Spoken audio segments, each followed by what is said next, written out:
O que é oração? Como e onde devemos orar? Jesus Cristo nos ensinou um modelo de oração ou um estilo de vida? Existem orações em nome de Jesus Cristo que não são respondidas?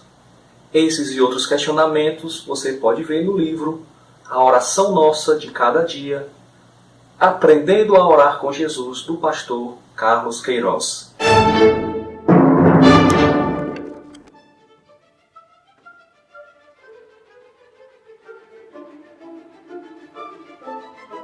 Fala, gente boa! Seja bem-vindo ao canal Ler é Preciso. No vídeo de hoje nós iremos falar sobre o livro A Oração Nossa de Cada Dia, do pastor Carlos Queiroz. Esse livro foi publicado pela editora Ultimato. É um livro relativamente curto, 95 páginas apenas, dá para você ler rapidinho. É um devocional bíblico, mas realmente é um devocional bíblico. Diferentemente do que tem no dado aí o mercado editorial evangélico brasileiro, há muita autoajuda disfarçada de devocional bíblico. Esse aqui não, esse aqui realmente é um devocional bíblico. Vai tratar de um tema que a priori parece ser bastante já saturado, que é a oração do Pai Nosso. No entanto, o pastor Carlos Queiroz ele consegue fazer aqui algumas abordagens bem interessantes a respeito do que é oração e da oração modelo que Jesus ensinou aos seus discípulos. O pastor Carlos Queiroz, ele é meu conterrâneo, é pastor de Fortaleza, da Igreja de Cristo no Brasil, aqui na cidade em que eu moro, Fortaleza, e ele também já foi diretor, já foi presidente do Congresso Brasileiro de Evangelização. E ele é autor de outros livros, como por exemplo, Ser é o Bastante, Felicidade à Luz do Sermão do Monte e Eles Herdarão a Terra. O livro é dividido em 10 capítulos bem curtos. E nos 2 primeiros capítulos, antes dele falar sobre oração propriamente dita, ele vai discorrer um pouco sobre como não orar. Capítulo 1, como não orar, oração e hipocrisia. Ele vai falar um pouquinho sobre a questão de que a oração muitas vezes está muito atrelada à hipocrisia. Ele faz aqui uma análise do texto de Mateus. Mateus 6,5, que diz o seguinte: quando vocês orarem, não sejam como os hipócritas. Eles gostam de ficar orando em pé nas sinagogas e nas esquinas, a fim de serem vistos pelos outros. Eu lhes asseguro que eles já receberam sua plena recompensa. Então ele deixa bem claro, o autor do livro, que Jesus em nenhum momento ele condena a oração pública. O que ele condena é a oração como uma forma de autopromoção. É até engraçado aqui um caso que ele cita. Certa vez ele estava numa igreja, num culto, e uma pessoa foi orar e durante a oração o aparelho de som falhou. E instantaneamente a pessoa que estava orando interrompeu a sua oração e perguntou à plateia: vocês estão me ouvindo?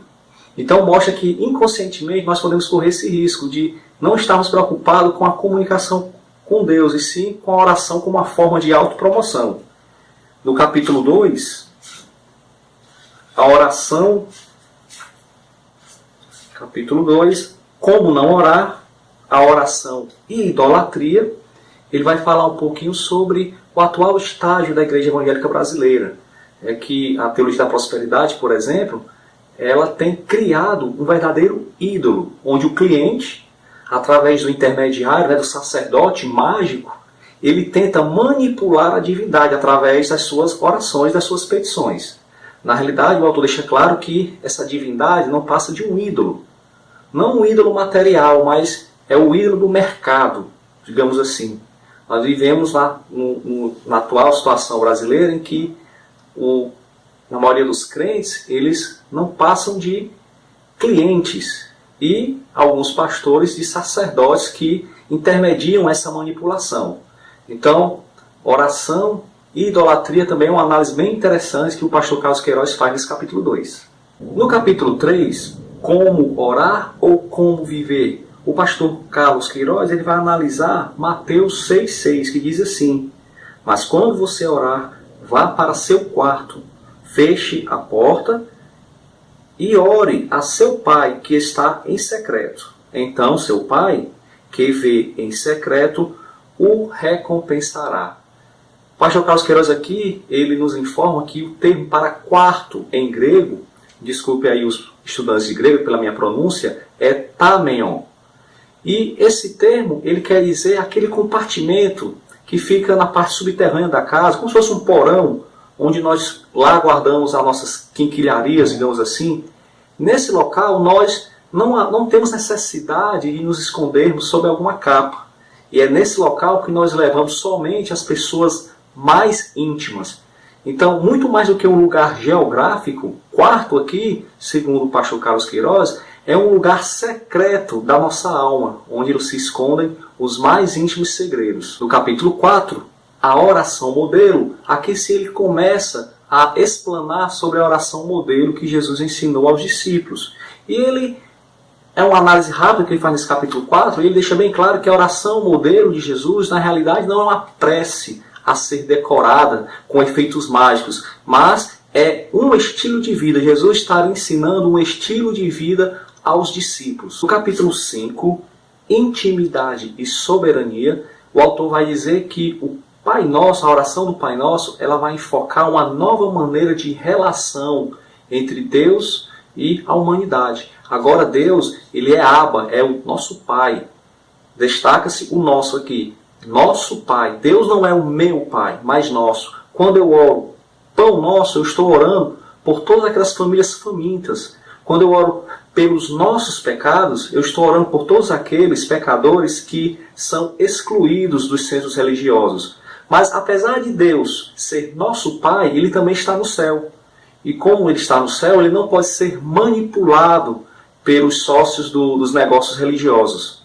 O capítulo 6, Santidade e Testemunho, fala que quando oramos, santificado seja o teu nome, nós não estamos pedindo que Deus seja ainda mais santificado. Isso é impossível. Deus, ele é santo. A santidade é um atributo inerente de Deus. O que nós estamos pedindo é que a santidade de Deus se faça presente em nosso meio, através do nosso testemunho pessoal e coletivo, a despeito de todas as nossas falhas e pecados.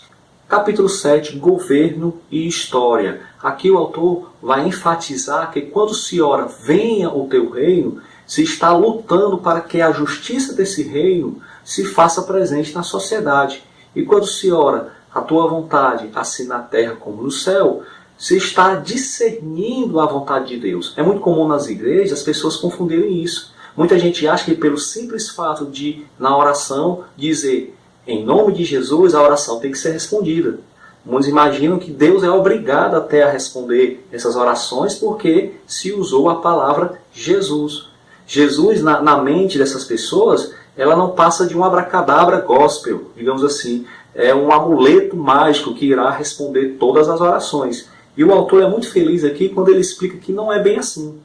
Aqui na página 66, a parte que eu mais gostei do livro, permitam-me ler aqui para vocês. Não há vida abundante nem compreensão da vontade de Deus sem oração. Aquela oração estilo de vida, modo de ser em sintonia com a vontade de Deus, que Jesus ensinou. Nas religiões, qualquer prece é oração. Por isso falamos em orações respondidas e não respondidas. Na ótica de Jesus Cristo, toda oração cristicamente compreendida é respondida. Pois antes de ser uma prática religiosa, uma lista de pedidos, a oração é o lugar da comunhão e da intimidade com Deus. Assim, conhecendo a sua vontade soberana, clamamos e pedimos em sintonia com os seus projetos. Se vocês permanecerem em mim e as minhas palavras permanecerem em vocês, pedirão o que quiserem e lhes será concedido. João 15:7. Idealmente, se sempre orássemos conhecendo a vontade de Deus, não teríamos conhecimento das chamadas orações não respondidas. Ou seja, não pediríamos o que antecipadamente sabemos que o Senhor não tem interesse em responder. Então, nós podemos afirmar, não há orações em nome de Jesus que não são respondidas. A questão é saber o que é orar em nome de Jesus. Orar em nome de Jesus não é simplesmente dizer o nome Jesus na oração, e sim orar discernindo a vontade de Jesus. Se nós estamos nele, em Cristo, e Cristo está em nós, nós jamais oraríamos aquilo que nós já sabemos que não é da vontade dele. Então, é a parte que eu mais gostei, página 66 do capítulo 7. O capítulo 8, comunhão e bens. Então ele vai falar aqui sobre o pão nosso de cada dia. Mais uma vez o nosso, né? A oração modelo enfatiza muito a primeira pessoa do plural. O pão não é meu, o pão é nosso e deve ser repartido. E aí o cristão, né? A igreja, ela deve lutar para que esse pão ele realmente seja repartido entre aqueles que mais precisam. Capítulo 9, oração e perdão. Perdoa as nossas ofensas ou nossas dívidas, assim também como nós perdoamos aqueles que nos têm ofendido ou os devedores. Que o autor vai dizer que perdoar é algo tão difícil, né? Hoje em dia, perdoar depende muito mais do nosso estado de espírito em relação a Deus, que nos dá graça, que nos dá força para perdoar, do que propriamente do ofensor. Há muitas pessoas que falam que alguém me fez algo muito ruim e eu não consigo perdoar. Na realidade, isso que está dizendo sou eu, não é o autor. O perdão é algo divino. Humanamente é impossível se perdoar. É Deus, com a sua graça, que nos concede o perdão. O que nós temos que fazer é querer perdoar, porque é um mandamento. Perdoar é um mandamento. A Bíblia não diz que devemos perdoar se nós sentirmos o desejo, se nós sentirmos a vontade de perdoar. Na verdade, ela nos manda perdoar. Então, a primeira coisa é perdoar. Isso depende muito mais da nossa comunhão com Deus do que propriamente o tipo de ofensa que foi cometido. E por fim, capítulo 10, oração e tentação. O autor vai discorrer um pouco aqui sobre as tentações do dia a dia, principalmente as tentações que estão no nosso interior. E talvez esse seja o mais difícil de vencer, as tentações interiores. Se fala muito do diabo, se fala muito que o inimigo de nossas almas realmente está ao nosso derredor, tentando estragar. Mas a Bíblia também é bem clara em dizer que todas as tentações, todos os adultérios, prostituições, etc., elas surgem no coração humano. Então, essa é a tentação que Deus tem que nos livrar. Nós temos que mortificar o nosso corpo e buscar uma comunhão mais íntima com Deus. Então esse é o livro, a oração nossa de cada dia. Eu indico, é uma boa leitura, uma leitura rápida, é uma leitura objetiva, simples, mas com bastante conteúdo bíblico, com bastante substância, digamos assim. Então eu estarei sorteando esse livro para os 20 primeiros inscritos que comentarem nesse vídeo. Vou deixar lá o número de 1 a 20 e quando completar os 20 comentários, eu estarei sorteando e enviando para qualquer parte do Brasil, totalmente gratuito. Ok? Muito obrigado por sua visita em mais esse vídeo do canal Ler é Preciso. Espero você no próximo vídeo. Até lá!